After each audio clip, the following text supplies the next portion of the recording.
Have you ever wondered who laid the groundwork for much of Western philosophy? Let's dive into the world of Aristotle, a philosopher who lived in classical Greece from 384 to 322 BC. A student of the great Plato, Aristotle was a thinker of a different mold. While Plato focused on the abstract realm of ideas, Aristotle was a champion of empirical analysis. He argued that everything in the world has an inherent purpose, a belief that set the stage for the school of thought known as Aristotelianism. Aristotle's ideas were not confined to the abstract world. He ventured into the practical, exploring diverse subjects such as politics and poetry, and emphasized the practice of virtue. His teachings, grounded in the intellect and the pursuit of moderation, have greatly influenced Western thought.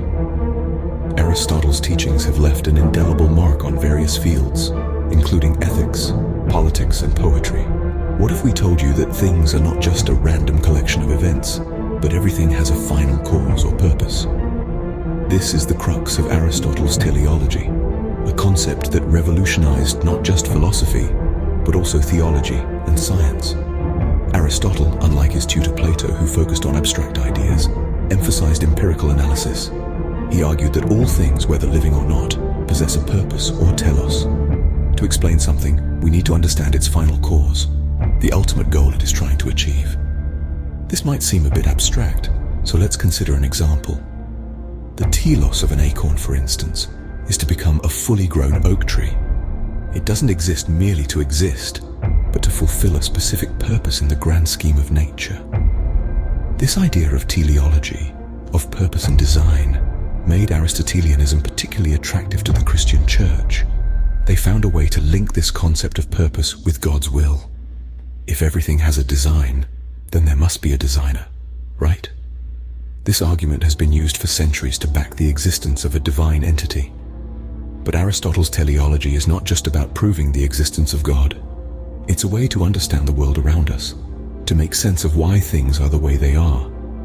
It's a lens to view the world, to see the purpose behind everything, to see the design in the seemingly random. Aristotle's teleology has shaped not just philosophy, but theology and science as well. What does it mean to live a good life according to Aristotle? Diving into the heart of Aristotle's ethics, we find two central pillars: intellect and the practice of virtue. For Aristotle, a well-lived life isn't about the accumulation of wealth, power, or even knowledge. Instead, it's about the cultivation of virtue and the exercise of intellect. Virtue, in the Aristotelian view, is not about extreme behavior. It's not about being the bravest, the most generous, or the most honest. It's about finding balance. It's about moderation. To be virtuous is to hit the golden mean, the middle ground between deficiency and excess. Intellect, on the other hand, is a key player in achieving this moderation. It's our intellect that allows us to discern the right course of action, to understand where the golden mean lies in any given situation. Without intellect, virtue is out of reach. These ideas of Aristotle have significantly shaped Western ethical thought. They've encouraged us to view morality not as a set of rules imposed from the outside, but as a deeply personal endeavor. They've reminded us that to be ethical is not just to do the right thing, but to be the right kind of person. All these centuries later, Aristotle's ethics continue to inspire. They challenge us to look inward, to cultivate our virtues, and to use our intellect in the pursuit of a good and meaningful life. Aristotle's ethics continue to inspire and challenge us to live virtuous lives.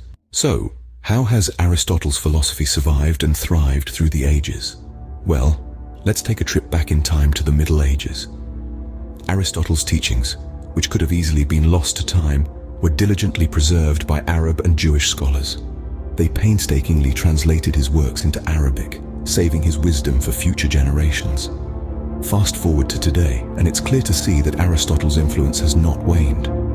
His emphasis on empirical analysis echoes in the halls of our scientific institutions.